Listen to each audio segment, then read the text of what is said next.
Today is the 24th day of the Omer, which is 3 weeks and 3 days. And the quality of today that we focus on is Tiferet Sheba Netzach. So the whole week is in the mode of Netzach, which is eternity, which is the continuity. And we spoke about that yesterday and the day before. Today is the third day. We focus on the aspect of Tiferet, which is glory and harmony, bringing into harmony the different aspects, just like Tiferet of Yaakov combines the kindness of Avraham and the strength of Yitzchak to bring them together. Also Tiferet has that aspect of combining many, many different aspects and bringing them together into a harmonious path. And you do need that in order to have the continuity and the eternity. So the aspect of compassion and harmony as it relates to eternity is the focus of the day in terms of the spiritual steps that we take as we get closer to Kabbalat Torah. We're going to learn 2 Mishnayot from Pirkei Avot. This is from the 3rd chapter. We're going to learn Mishnah 14 and 15. Rabbi Dosa ben Harkinas Omer. So Rabbi Dosa ben Harkinas used to say, Shena she shachrit, a person who sleeps late into the morning, and he misses Kriyat Shema because he wakes up after the times of Kriyat Shema. Ve'yain shel tzahoraim, and drinking wine at lunchtime. Ve'sichat ha'iladim, and speaking with the young children, taking too much time to wasting away with speech with young children. A person could spend his time, of course, you have to give quality time to your children, but this whole Mishnah has to do with a person should not be wasteful with his time.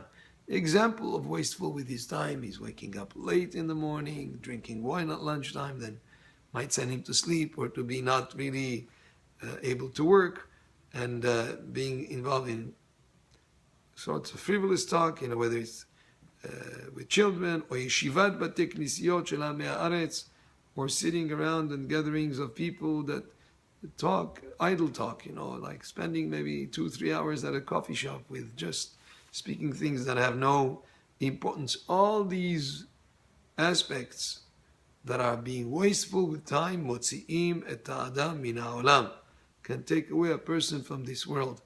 Every moment that Hashem gave us is to be cherished and used properly, and used productively, and used in a way that makes sense. But to be wasteful with time, like these examples that this Mishnah brought here, is something that, figuratively speaking, or even literally speaking, take away a person from this world. It is not using the time that Hashem gave him as a gift to really enjoy it in the proper manner, to use it in a way that it should be used. Rabbi Elazar Modai, and by the way, a person could also take time to relax or to do certain things that are not necessarily work at that moment, but the purpose is to gain more strength to be able to do more good. So it's not just for the thing itself of being wasteful with time, but rather as a means to use to do something that will be productive in the future. Like a person goes to sleep at night to rest, and you should sleep enough hours to have the rest to be able the next day to do the will of Hashem, to do mitzvot, to fulfill your obligations, whatever they are. But here we're speaking about being wasteful in the way that is not necessary. Rabbi Elazar Modai Omer Amchalel et HaKodashim.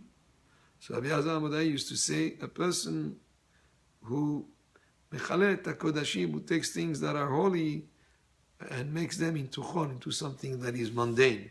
Like, for instance, if there were certain things that were donated to a synagogue for use in a synagogue, like let's say it could be an ark, an Aron Kodesh that was used for Sifrei Torah. It gains sanctity.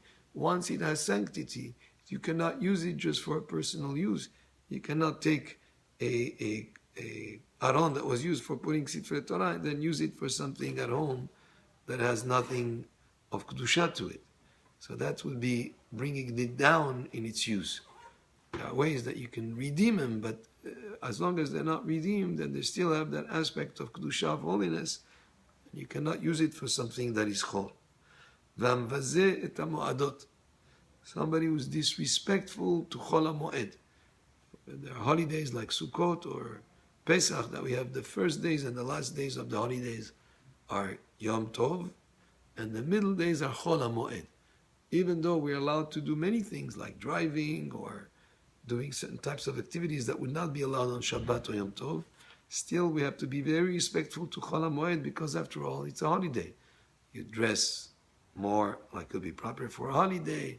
You refrain from certain activities that would be things that you would do any other day of the year. So you have to respect Chol HaMoed. So a person who is disrespectful to Chol HaMoed, ve'amalbin penei chavero barabim, and somebody who embarrasses another person in public. A person is being hurt in public, he causes him embarrassment, it's a very serious avera. Ve'amefir berito shel Avraham Avinu, and a person who does not do a brit milah for his children, or maybe he came from a country like in Russia, they were not able to do the brit milah, or he's an adult and now he's in a country where they can do brit milah, he should do brit milah. So if a person doesn't do brit milah for his children or for himself, if he didn't have one, והמגלה פנים בתורה שלא כהלכה, and the person who explains the Torah not according to halacha, he finds ways to explain the Torah in a way that is not according to Hachamim. אף על פי שיש בידו תורה ומעשים טובים, even though he has Torah, he learned Torah and he has good deeds that he did, אין לו חלק לעולם הבא, he doesn't have a portion in עולם הבא if he didn't do teshuvah. If he did teshuvah, then he's all fine. But if he didn't do teshuvah, these things are considered to be very serious, whether it's embarrassing someone in public, or whether it is not doing brit milah, or it is explaining the Torah not according to the halacha, or if it is not being respectful to Chol HaMoed, or if it is using something of Kodesh for Chol. All these aspects are considered to be very serious, to the point that even if he has Torah and good deeds, he will not have a portion Olam Haba if he didn't do Teshuvah for this type of sins that we mentioned here. So this was Mishnah 14 and 15 from Pirkei Avot, the 3rd chapter. Baruch Adonai le'olam. Amen ve'amen.